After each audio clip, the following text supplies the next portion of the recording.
agradecer aos meus palestrantes. Parabéns, André, parabéns, Rodrigo. Antes de abrir para perguntas, eu quero fazer alguns agradecimentos, algumas considerações. A revista é tocada pela editora, mas o conselho de redação, né, com membros da casa, pesquisadores da casa, agradeço a colaboração do conselho, sobretudo aos nossos colegas que escrevem para a revista, tem sido um esforço bem grande para a gente manter 4 números por ano, e aos nossos pareceristas internos e externos. Gostaria de continuar contando com a colaboração de vocês.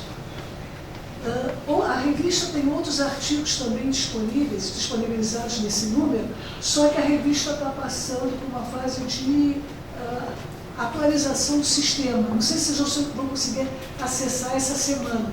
Temos sobre a convergência da renda dos municípios gaúchos, exportações do Rio Grande do Sul em 2015, mudança na estrutura e coeficientes uma análise quantitativa da matriz insumo-produto, feita pela AFE, política habitacional urbana de interesse social da União, um diagnóstico do regime próprio de previdência do Rio Grande do Sul, uma análise da estrutura e características dos parques científicos e tecnológicos gaúchos, trajetória do mercado de trabalho em Porto Alegre entre 2000 e 2015. Esses são os temas dessa revista. O próximo não devemos lançar em setembro. Queria fazer uma consideração sobre os dois temas muito geral antes de ir para a pergunta. A indústria automotiva, desde os anos 50, ela recebe, digamos, os holofotes do governo, é privilegiada na política econômica. Nos anos 50, opção pelo transporte rodoviário. Nos anos 80, final 80, 90, sobretudo, foi o único setor que teve uma política industrial explícita para ele. Há anos que o Brasil não faz uma política industrial, nos anos 90 fez uma política do setor no regime automotivo. De novo, em 2008, a crise financeira, ela recebe apoio do governo. Pelo seu peso na matriz industrial, como vocês viram, pelo fato de gerar emprego, renda, inovação, difusão de inovação, é um setor privilegiado nas decisões de política. E novamente recebe com o Plano Nacional de Inovação. 85% dos livros são destinados ao mercado interno. Daí, essa coisa de, como o André apontou bem, que eu acho interessante nesses dois textos é isso. O incentivo é o transporte privado. A venda de veículos aqui, a indústria automotiva precisa que se venda veículos internos. E o transporte privado é abandonado, sem receber uma política pública. Então, assim, nunca se fala nisso. Até fiz um estudo uma vez sobre a produção de ônibus, mas é para fora do Brasil. Não são produzidos muitos ônibus aqui para dentro do país. Então, acho que esse é uma questão que se coloca. E com isso, não sei se o Rodrigo quer comentar alguma coisa, né? Mas eu posso abrir para perguntas agora.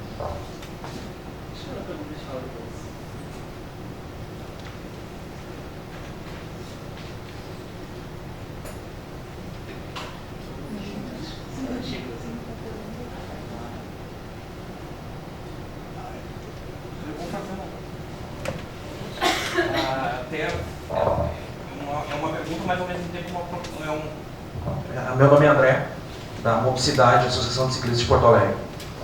É uma pergunta, mas ao mesmo tempo é uma provocação. Quando tu foi falar dos dados ali, desculpa, eu esqueci o teu nome, é Rodrigo, né? Rodrigo, quando tu foi colocar os dados, eu e o Bruno aqui, a gente tomou um susto na hora que tu colocou que a meta da indústria automobilística é vender um carro para um pouco menos a cada 2 habitantes, né? Esse é o ponto de saturação do mercado e que as vendas passam a simplesmente repor a frota que é... Então seria uma meta a se perseguir pela indústria automobilística? Bom, pela ótica deles. Pela ótica deles, sim. Então quando a gente para pensar que nós temos 7 milhões de habitantes, a ótica deles é vender 3,5 bilhões de automóveis. O impacto disso no planeta é gigantesco. Nós não temos 3 planetas para conseguir colocar isso. Tu fazendo essa análise fria dos dados que tem que ser feita, o que tu pode fazer de consideração em relação a isso? Se é factível realmente essa meta, ou, na tua opinião, não deve se chegar nela? A minha opinião...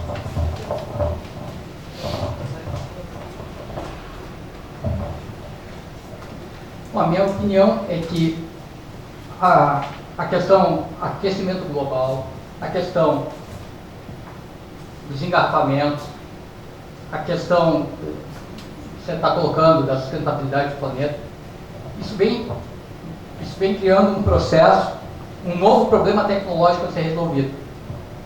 E a indústria automobilística ela vem modificando, então, investindo em tecnologia, como o caso do motor de emissão zero, o caso dos veículos autônomos, que a lógica é se coordenar veículo via, né?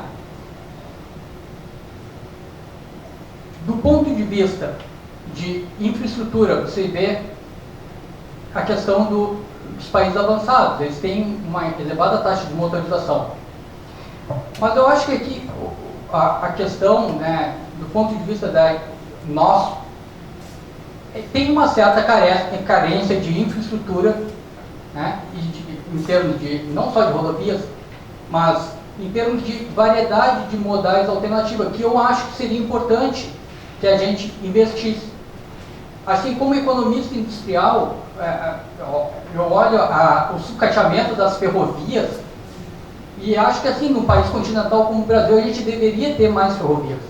Eu acho que a gente tem que se preocupar bastante também com esse ponto, né, de modelo alternativo. Agora, você pega os países desenvolvidos e olha para a matriz de transporte deles. Tá?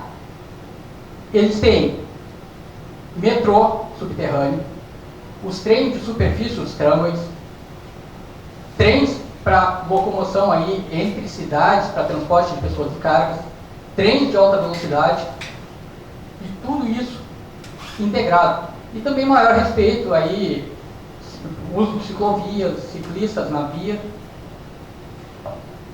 Então, assim, eu acho que a gente tem que ponderar, não é simples dar essa resposta. Eu não sou especialista, eu sou economista industrial, não sou especialista em mobilidade urbana, mas o que a gente vê ali pelos dados, né, é que mesmo tendo toda essa variedade de modais de transporte, eles ainda assim consomem autoveículos. E eles vêm fazendo política industrial, e isso visando o seu desenvolvimento futuro em função das novas tecnologias e o encadeamento da indústria automobilística com outros setores importantes. Então, pega, por exemplo, a Alemanha. A Alemanha está tentando sair na frente em eletromobilidade, um motor de emissão zero, seja ele a bateria, seja ele a célula de combustível, tudo que não emite, né, resíduos. Então eles estão vendo, e além disso a indústria automobilística, com essas novas tecnologias, ela está se articulando com bem de capital, que é importante na matriz produtiva dele, gera emprego e renda, pega com as tecnologias de informação e comunicação, aí com as novas tecnologias do veículo autônomo, né, e a crescente conexão dos autoveículos, a conectividade, né? Então, ele vem vendo isso aí, essas novas tecnologias, como saída ao seu desenvolvimento. Então, assim, com relação a ter que ir ou não, aí a gente tem que ponderar os dois aspectos. O ponto que tu está levantando é importantíssimo, mas também o ponto do desenvolvimento econômico, o que está puxando ali pelo desenvolvimento da indústria automobilística. Então, eu acho que é muito mais, na minha opinião, uma questão de adaptar a infraestrutura e de variar a oferta de modais de transporte no país.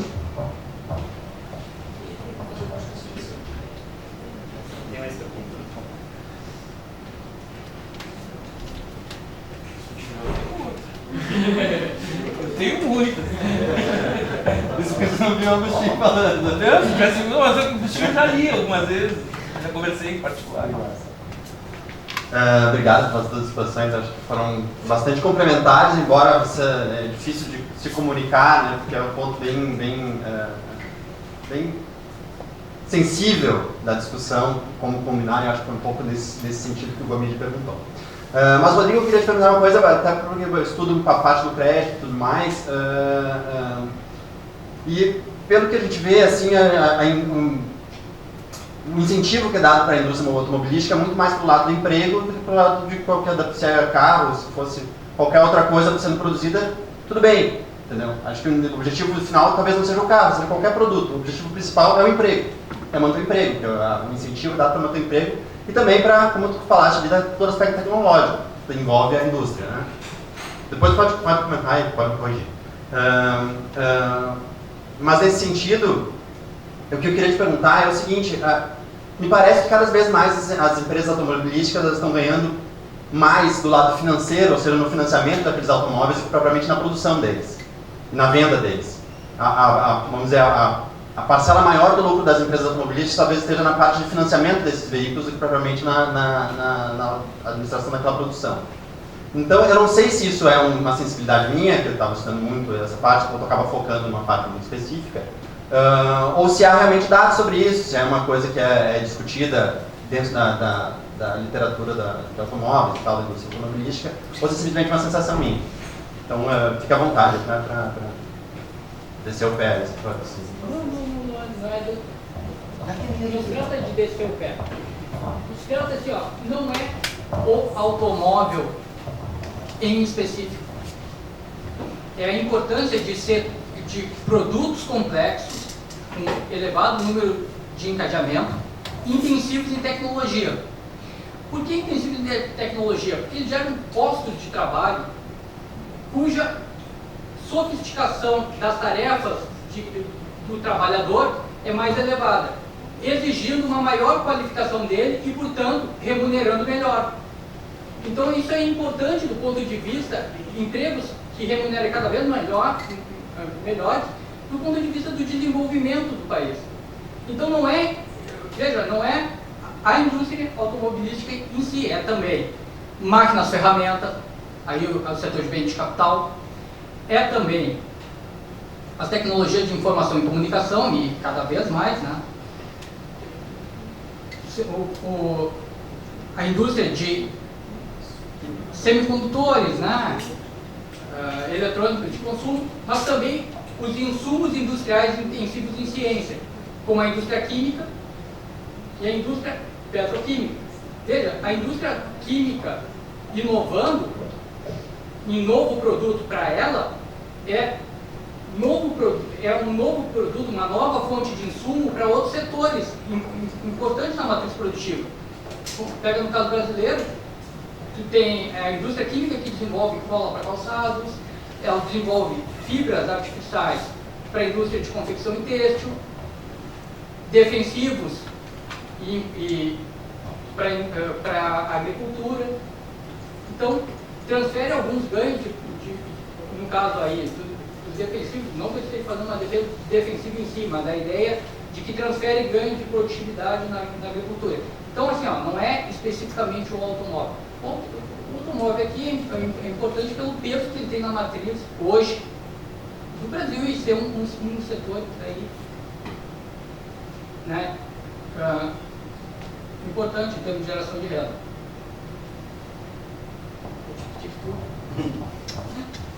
Repita a questão do financiamento, né? A questão da importância da parcela de financiamento das empresas automobilísticas. Por exemplo, tem um banco da Citroën. Se isso tem dados sobre isso, ou se não tem, como é que é? Não, assim, ó, em relação ao quanto está pesando o faturamento, eu te confesso que não estou com a estatística. Tá? Agora, por que ela tem a questão do banco? Devido ao nível de renda per capita no Brasil, a má distribuição de renda, uma parcela significativa do mercado, da demanda, ela necessita de crédito para conseguir adquirir esse bem.